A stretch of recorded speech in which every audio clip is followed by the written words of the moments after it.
Good morning, everyone. Welcome back on site. We are on site, and today is plastering day. Back on the job. So yeah, well, the floor's drying out lovely in here now. Just show you what it looks like now. It's almost completely dry. In here is drying up nicely as well. So yeah, today's job is gonna be, we need to tape up these joints first thing, skim up in here, and then we need to skim up this area here as well. I'm actually going to skim this first up to the top, and then I'll put the coving in after, because we need to get coving for in here as well, so we can do this side. So I'll just buy enough to do the whole thing. Yeah, we've got lights in here as well, as you can see. And as I was saying before, we've got a two-way switch, so this light switch also turns this one off. Is it this one? No, not that one. Yeah, that one. And then we've also got a secondary one, so you can switch it on before you enter the room. So we also got this door to fit as well, which is our pocket door that slides inside here. The door has arrived. I'll show you guys what the door looks like as well. This is the door here, and basically it's pretty much the same as this one here that you enter the living room with. It's not identical, but it's quite similar. So we got that to fit as well in this area here. All right, so we're gonna make a start. We'll see you guys.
So this is the first coat that I've applied on this wall. It's going to get 2 coats as usual, but just showing you what the first coat looks like after flattening it down. I'll probably give this about 10-15 minutes, and then I'll do a second coat on it. And I've also put on a coat here as well. Just need to flatten this side. And this is after the second coat has been flattened. Just needed to leave it go off for a bit, and then I can just go over it a couple of times, and then that'll be it.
Yes, Jagai.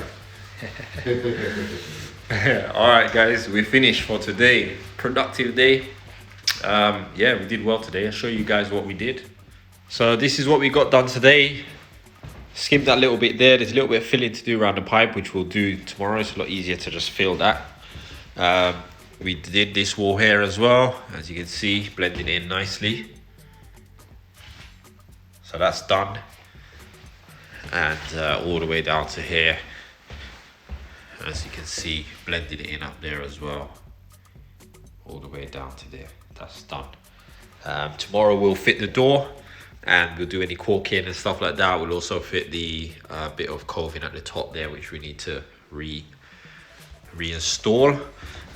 Did a bit of skimming as well in here. Did the ceiling and one wall down to here. Here's a bit awkward. You kind of got to do one wall and let the other one dry, because otherwise you'll just be rubbing your back all over it, because there's just not enough space. So I'll finish in here tomorrow. We also did flooring, which came out really good. So we continued the flooring. Thankfully, the last person who had stopped here if you remember, there was skirting boards here. There's a little bit of silicone around here which we'll need to clean off. They stopped on a 4-piece of board, so all we had to do was just literally connect that and just carry on. So that's been done. We did the entire room. It's come out really good. So tomorrow we will install the skirting boards in here, cork up everything, just make sure everything is perfect. We've got a little bit of filling here to do. That was that little bit of filling of that light that we did. And there's also another one on this side here to do. And we need to fill up around the pipe as well. So we'll do that tomorrow. And other than that, by the end of tomorrow, this place will be ready for paint. And Mr. A will do that next week. Monday, probably Monday, Tuesday. By Wednesday, this place should be completely painted. We will also freshen up this room as well with paint as well. We'll redo this room and just freshen it all up. And that's it. Pretty much should be done in here, really. So guys, hope you guys enjoyed the video today. Let us know what you think of the progress so far. Next week, I'll be starting another job, so watch out for that. And interesting one, it's going to be a bathroom conversion for an elderly couple, converting the some garage space into a bathroom. So they have a downstairs sort of bathroom loo kind of thing, and Mr. A will be here painting. Yeah, so that's it. So hope you guys enjoy this one, and we'll catch up with you tomorrow. So take care.